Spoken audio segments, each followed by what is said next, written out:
अक्सर हमारे पास बहुत ऐसे पुराने पेशेंट आते हैं और कहते हैं कि सर मेरे हाथ का जो मूवमेंट है वो बहुत अच्छा नहीं हो पाया। बहुत ऐसे पुराने पेशेंट होते हैं कि सर मेरे 3 साल हो गए, 4 साल हो गए, 5 साल हो गए, 2 साल हो गए, मेरे हाथ के उतने अच्छे मूवमेंट नहीं हैं। कहीं ना कहीं ऐसा लगता है कि मेरे हाथ के जो मूवमेंट है वो एक जगह रुक चुके हैं, बिल्कुल स्टैटिक हो चुके हैं, उससे ज़्यादा बढ़ नहीं पा रहे। तो मुझे क्या करना चाहिए? देखिए, इस सवाल का जो जवाब है वो कहीं ना कहीं आपके अंदर ही छिपा हुआ है। मैं आपको सिर्फ उसको दोबारा से याद दिलाने की कोशिश करूंगा कि वो क्या चीज़ है जिसकी वजह से आपकी जो एक रिकवरी है वो रुक चुकी है। जब आपके ब्रेन में कोई डैमेज होता है, जैसे आप जानते हैं कि किसी क्लॉट की वजह से हुआ है या आपके ब्रेन में हैमरेज होने की वजह से, खून की वजह से, खून बहने की वजह से बेसिकली वो आपके न्यूरॉन्स जो है वो डैमेज हो गए। अब वो न्यूरॉन्स क्या कर रहे थे? वो न्यूरॉन्स वही कर रहे थे कि आपके हाथ के या आपके पैर के मूवमेंट को कंट्रोल करवाने में कोशिश करते थे। अब वो न्यूरॉन्स डैमेज हो चुके हैं, लेकिन जो न्यूरॉन्स बच चुके हैं, जो हिस्सा बच चुका है, वो दोबारा से उस चीज़ को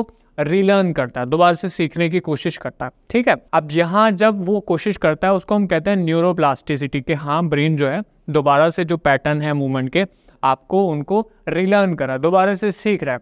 लेकिन उसके साथ में जो पेशेंट कुछ क्या होता है कि वो पेशेंट जो है अच्छी तरह से फिजिकल एक्टिविटी नहीं करते। अगर न्यूरोप्लास्टिसिटी मान लीजिए कि बहुत अच्छी हो रही है, लेकिन पेशेंट का मूवमेंट अच्छा नहीं है, फिजिकल एक्टिविटी अच्छी नहीं है, तो उससे क्या होता है कि पेशेंट के मूवमेंट उतने अच्छे नहीं हो पाते, कितनी अच्छी उनकी ब्रेन की रिकवरी हो जाए। तो यहाँ हम उन पेशेंट से कहते हैं कि देखिए, आपकी जो मूवमेंट इतनी बढ़िया नहीं हो पाई है, कहीं ना कहीं उसमें आपकी कमी है। अब कमी क्या है? कमी आपकी ये रही है कि आपने अपने मूवमेंट को लगातार नहीं रखा। आपने मान लिया कि आज की तारीख में आपको हुआ 6 महीने तक आपने बहुत अच्छे मूवमेंट रखे, लेकिन 6 महीने के, 8 महीने के, 10 महीने, 1 साल बाद आपने जो मूवमेंट है अपने हाथ के या अपने पैर के जो है बहुत कम कर दिए। अब जबकि आपको ये पता होना चाहिए कि ब्रेन की जो रिकवरी है वो अपने आप में बूंद बूंद से सागर भरने वाली है। आप एकदम ब्रेन की रिकवरी को नहीं देख सकते। कोई बुखार नहीं है कि आपने पैरासीटामोल खाया और आप ठीक हो जाएंगे। ब्रेन की जो रिकवरी है वो बहुत स्लो होती है, बहुत स्लो। ऐसे रिकवरी होने की वजह से पेशेंट को अपने मूवमेंट बहुत अच्छे विजिबल दिखाई नहीं देते। तो जितने ऐसे पेशेंट होते हैं उनके लिए ज़रूरी है कि वो अपने मूवमेंट में कंसिस्टेंसी बरकरार रखें। कंसिस्टेंसी एक तरह से आपको बार बार रिपीटेशन करने, जितना ज़्यादा आपका रिपीटेशन होगा उसका सीधा सा मतलब है कि आपका ब्रेन उन मूवमेंट को दोबारा से सीखना शुरू करेगा और सीखने के बाद उनको एग्जीक्यूट करना शुरू करेगा। एक पेशेंट है बिल्कुल भी मूवमेंट नहीं करता, हाथ को इस तरह रखता है, नीचे रखता है, लटका के रखता है, तो उसके मूवमेंट किस तरह से वापस आएंगे? बिल्कुल भी ऐसा कोई जरिया नहीं है। जब कोई बच्चा मान लीजिए कि पैदा होता है तो वो पैदा होने के फ़ौरन बाद चलना नहीं सीखता, वो पैदा होने के फ़ौरन बाद जो है पैरों पर खड़ा नहीं होता, हाथ का इस्तेमाल नहीं करता, बोलना नहीं सीखता। उसकी जिस तरह से सीखने वाली क्षमता होती है 1 साल, 2 साल, 3 साल, उसी तरह से किसी स्ट्रोक के पेशेंट के लिए भी वो फेज़ होता है आप कि अगर कोई ब्रेन में बड़ा डैमेज हुआ है तो।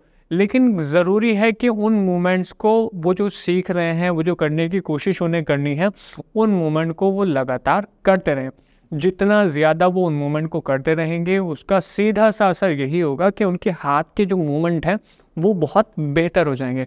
जो ट्रीटमेंट हम डिलीवर करते हैं, जिस तरह की चीज़ें हम बताते हैं न्यूरोप्लास्टिसिटी को बूस्ट करने के लिए, अगर किसी वजह से न्यूरोप्लास्टिसिटी रुक गई है, जो दवाइयाँ ऐसे डिलीवर करते हैं, जो फिजिकल रिहैब बताते हैं, जो डाइट पैटर्न ऐसे बताते हैं, उससे आपकी न्यूरोप्लास्टिसिटी भी अच्छी होती है, जिससे आपके हाथ के या पैर के मूवमेंट अगर अच्छे नहीं थे तो वो मूवमेंट भी बहुत हद तक अच्छे हो जाते हैं, इम्प्रूव हो जाते हैं। तो इस वीडियो में जो चीज़ मैंने बताई है कि हाथ के मूवमेंट नहीं है, दोबारा से रिगेन होंगे या नहीं होंगे, बहुत हद तक अच्छे हो जाएंगे, लेकिन ये ज़्यादा निर्भर करता है आपके ऊपर। न्यूरोप्लास्टिसिटी अगर अच्छी नहीं है, हम कोशिश करते हैं कि आपकी न्यूरोप्लास्टिसिटी ज़्यादा से ज़्यादा बूस्ट होनी चाहिए।